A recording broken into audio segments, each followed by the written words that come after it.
Hi, welcome back to Gannon's Antiques and Art Online.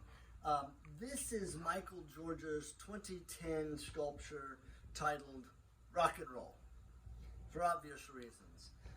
Also, it's a great looking piece, well known without being ubiquitous. I've only seen a couple of them. This is a particularly nice example. I love the colors he used on this one.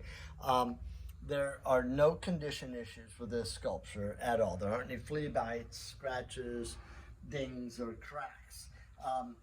We have it shown right now on a lighted pedestal. It's not in the listing, too hard to ship, etc. There are plenty of lighted pedestals out there. If you absolutely love this one, we'll figure something out. But I want you to see the scale of this piece. I want you to see the colors he used in this piece. And I want you to know that this piece is perfect. It's fresh to market. Check us out. If you're in Southwest Florida, you can come see it in person.